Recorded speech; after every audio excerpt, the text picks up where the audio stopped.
दोस्तों, आज हम यहाँ एक विशेष बात की चर्चा करने आए हैं कि रक्षाबंधन का पर्व क्यों मनाया जाता है।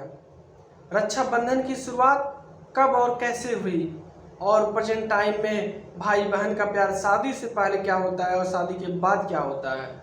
इस भागती दौड़ती दुनिया में लोग कैसे कैसे व्यवहार रखते हैं अपने भाई के प्रति भाई का और बहन के प्रति बहन का।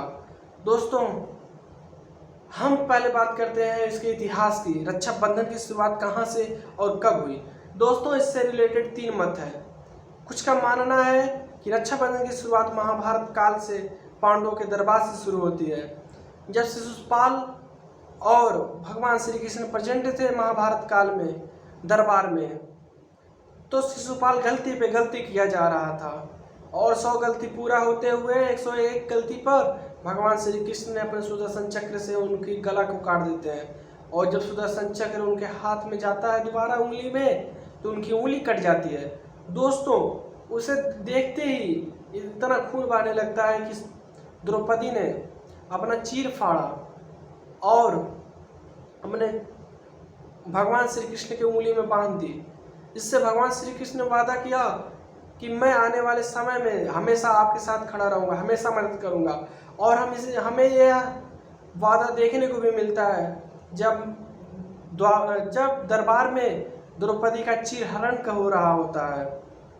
दोस्तों, जब कौरवों द्वारा चीरहरण हो रहा होता है तो भगवान श्री कृष्ण द्रौपदी का पांडवों की धर्मपत्नी द्रौपदी का चीर को बढ़ा देते हैं, जिससे यह साबित होता है कि वह श्री कृष्ण भगवान अपने वादा को निभा रहे हैं। कौरवों में यह भय हो गया, कौरवों में यह संदेह हो गया। कौरवों ने कहा कि साड़ी बीच नारी है कि नारी बीच साड़ी है, कि साड़ी ही की नारी है कि नारी ही की साड़ी है।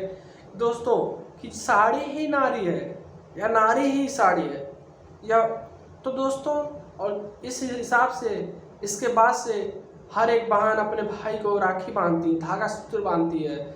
सावन के इस पूर्णिमा के दिन यह मनाया जाता है दोस्तों। और दूसरी मत यह है कि जब भगवान श्री कृष्ण या भगवान विष्णु भी कह सकते हैं, क्योंकि भगवान श्री कृष्ण विष्णु भगवान का अवतार थे, जब पार्वती माता से मिलते हैं तो भोजन मांगते हैं, तो पार्वती माता भोजन देने के लिए तैयार हो जाती है। तो भगवान श्री कृष्ण यानी कि भगवान विष्णु कहते हैं कि मैं यह भोजन तभी ग्रहण करूंगा जब हमारा आपसे कोई रिश्ता होगा। दोस्तों, तो पार्वती माता कहती हैं कि आपने हमें बहन करके पुकारा, इससे बड़ा रिश्ता क्या हो सकता है। तो भगवान विष्णु कहते हैं कि हे माते, हे बहन, आप यह धागा सूत्र मेरे कलाई में बांध दीजिए, जिससे आप यह साबित हो जाए कि हम भाई बहन हैं। दोस्तों, तब से यह मान्यता हो गई। भगवान विष्णु ने कहा आने वाले युग में यह रक्षाबंधन के पर्व के रूप में मनाया जाएगा। यह केवल सावन भगवान शिव की ही नहीं बल्कि एक भाई बहन के प्यार का भी प्रतीक होगा।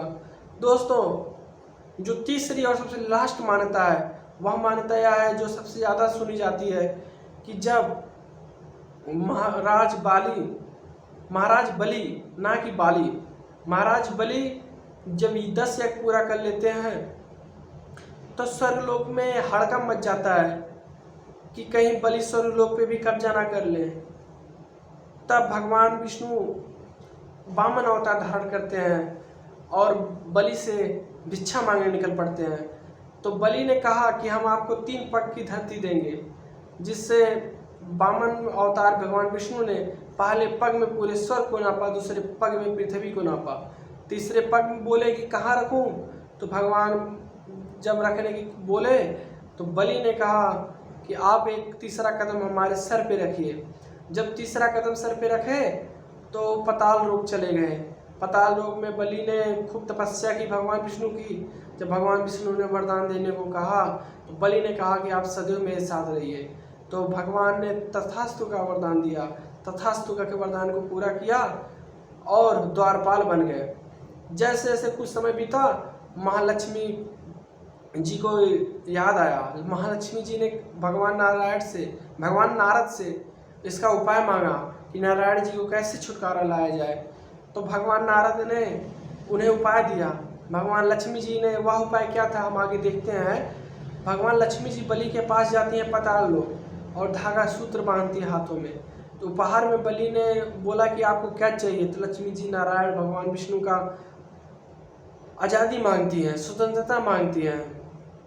तब बलि ने उन्हें दे दिया। तो दोस्तों तब से यह प्रचलन हुआ कि यह श्रावण मास और पूर्णिमा के दिन यहाँ रक्षाबंधन के रूप में मनाया जाएगा। दोस्तों अगर हम कलयुग में बात करें, इस भागती दौड़ती दुनिया में आजकल लोग ऐसे भी हैं जो रक्षाबंधन के दिन तो राखी बंधवा लेते हैं, लेकिन उस बहन के रिश्ते को मानते नहीं हैं।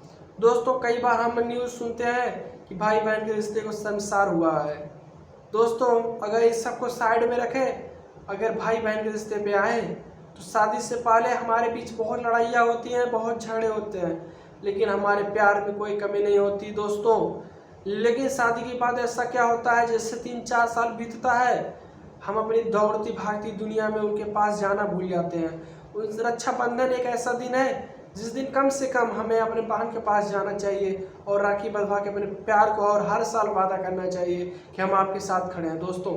लेकिन कुछ लोग इसे भी नहीं मानते दोस्तों, बोलते हैं रक्षाबंधन ही तो है, कभी अगले साल चले जाएंगे, फिर बोलेंगे अगले साल चलाएंगे। दोस्तों इस तरह कई साल बीत जाते हैं, लोग जाते नहीं हैं। दोस्तों ऐसे में हमें कम से कम रक्षाबंधन के दिन अपने बहन से मिलना चाहिए और राखी बंधवानी चाहिए, जिससे हमारा प्यार बढ़ते। और दोस्तों सदा सदा के लिए हमें अपने भाई बहन का रिश्ता त्यागना नहीं चाहिए, क्योंकि कुछ लोगों को हमने देखा है कि रिश्ते त्याग देते हैं, ऐसा नहीं करना चाहिए। सो दोस्तों आने वाले समय में हमें ये वादा करना चाहिए कि हम सदैव अपने बहन के साथ, अपने भाई के साथ इवन हमेशा खड़े रहेंगे। दोस्तों आज के लिए इतना ही। जय हिंद दोस्तों।